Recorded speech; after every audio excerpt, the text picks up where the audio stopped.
ये किस्सा उस समय का है जब मैं कॉलेज में था। उस समय मेरा एक घनिष्ठ मित्र था जिसकी शादी हो चुकी थी, लेकिन वो अभी ग्रेजुएट का ही छात्र था। मेरा दोस्त जिसका नाम प्रेम था और उसकी पत्नी का नाम पूजा था। हम दोनों दोस्त एक दूसरे के घर आते जाते रहते थे क्योंकि एक ही मोहल्ले में हमारा घर था, तो पूजा से मिलना जुलना हो जाता था। मुझे भी पता था कि पूजा मन ही मन मुझे चाहती है। मेरा दोस्त का जन्मदिन था तो उसने आसपास के लोगों के साथ मुझे भी अपने जन्मदिन पर बुलाया था। मैं भी गया। वहाँ देखा तो सभी लोग आए थे और मेरा ही इंतजार हो रहा था। मुझे देखते ही प्रेम की पत्नी पूजा मेरे पास आई। उस दिन वह इतना सजी हुई थी कि उसे देखकर मुझे पहचानना भी मुश्किल हो गया। उसके वक्ष मानो बाहर निकलने को बेताब हैं। मेरा भी मन विचलित हो उठा।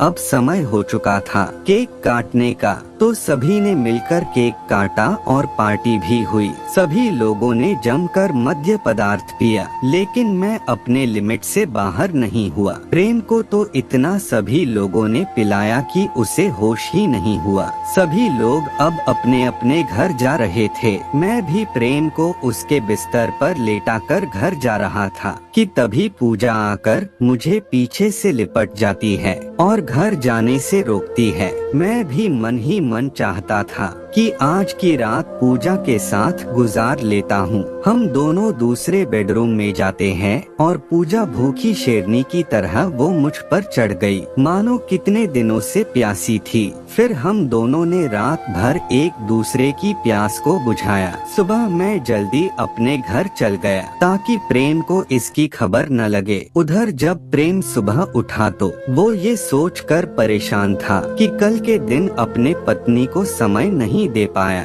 ये सोचकर वो पागल हो रहा था। तभी उसके मन में आया कि पत्नी को बाहर ले जाएं। उसने पूजा को बताया, आज हम बाहर चलेंगे। तो पूजा बहुत खुश हो जाती है और वहाँ मैं भी पहुँच गया और प्रेम और पूजा से मिला। फिर इधर उधर की बातें हुई और हम सब घर आ गए। अब मेरी और पूजा की हर समय फोन पर बातें होने लगी। प्यार बढ़ने लगा। प्रेम जब घर पर नहीं रहता था, मैं उसके घर चले जाता और हम दोनों मजे करते। अब पूजा मेरे बिना रह ही नहीं पाती थी, तो प्रेम के सामने भी कभी चाय कभी डिनर पर बुलाया करती थी। अब धीरे धीरे प्रेम को शक हो गया कि कहीं पूजा और मैं कुछ गलत तो नहीं कर रहा है। तो प्रेम ने एक चाल चली कि सुबह वो ऑफिस चला गया और पूजा ने मुझे कॉल कर बुला लिया। हम दोनों रोज की तरह एंजॉय कर रहे थे कि हाफ डे की छुट्टी लेकर वो आ गया और हम दोनों को पकड़ लिया। अब हम दोनों की नजरें उससे मिल नहीं रही थी। प्रेम भी आग बबूला हो गया और पूजा को तलाक दे दिया।